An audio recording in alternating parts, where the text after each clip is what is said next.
असांजूं कुर्सियूं साफ़ थी वेंदियूं। घटि में घटि असां क्रिकेट ग्राउंडनि में तमाशनि जे वेहण लाइ शादीअ वारियूं कुर्सियूं इस्तेमालु नाहियूं कंदा, जेके पाकिस्तान जे 3-4 वॾनि स्टेडियम्स में इस्तेमालु कयूं वेंदियूं आहिनि। अहिड़ो तंज़िया ट्वीट हिकु भारतीय सारिफ़ पाकिस्तान में क्रिकेट शौक़ीननि तरफ़ां कयल इन लगातार तनक़ीद जे जवाब में कयो, जेके भारतीय शहर हैदराबाद जे Rajiv Gandhi international cricket stadium में गंदी सीटुनि ते तनक़ीद करे रहिया हुआ। गुज़िरियल ॾींहुं राजीव गांधी क्रिकेट स्टेडियम में पाकिस्तान ऐं ऑस्ट्रेलिया विच में ॿी वार्म अप मैच थी।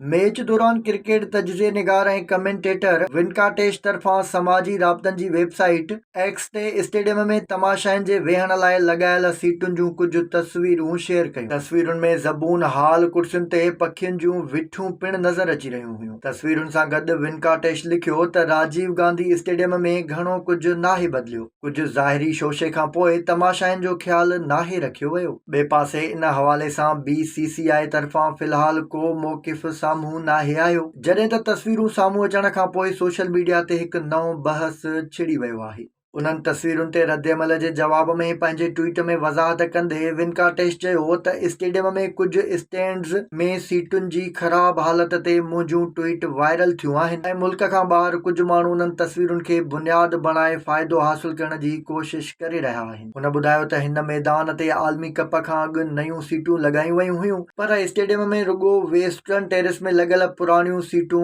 ख़राब आहिनि। पाकिस्तानी क्रिकेट तजज़िये निगार फरीद खान पंहिंजे ट्वीट में भारतीय क्रिकेट बोर्ड ते ठठोल कंदे लिखियो त BCCI वारो हद आहे, ही आलमी इवेंट आहे। हिकु भारतीय सारिफ़ लिखियो त ही स्टेडियम आलमी कप जी हिकु मैच जी मेज़बानी जो बि हक़दार नाहे। हिकु ॿिए वाहिपेदार लिखियो त अमीर तरीन बोर्ड मुल्क जे माण्हुनि खे आलमी कप में इहा सहूलियत पेश करे रहियो आहे। हुन सवाल कयो त छा राजर बिनी ऐं जय शाह इन्हनि सीटुनि ते वेहण पसंदि कंदा? BCCI खे शर्म अचणु घुरिजे। भारतीय मीडिया मूजिबि हलंदड़ साल जी शुरूआत में भारत ऐं ऑस्ट्रेलिया विच में दिल्ली स्टेडियम में थियल टेस्ट सीरीज़ दौरान बि शौक़ीननि स्टेडियम में सहूलियतुनि जी अणाहठ ऐं सीटुनि जे हवाले सां शिकायत ऐं तनक़ीद कंदे BCCI खां सूरतहाल बहितर बणाइण जो मुतालबो कयो हो। वर्ल्ड कप खां कुझु महीना अॻु BCCI मुल्क में क़ाइमु कुझु वॾनि स्टेडियम्स जिन में टूर्नामेंट जा वॾा मुक़ाबला शेड्यूल आहिनि में स्टैंड वधाइण ऐं शौक़ीननि जी सहूलियत लाइ 500 करोड़ रुपया रखिया हुआ। वाज़िह रहे त भारत में रथियल वनडे वर्ल्ड कप सुभाणे खां शुरू थी रहियो आहे। मेगा इवेंट में फाइनल समेत कुल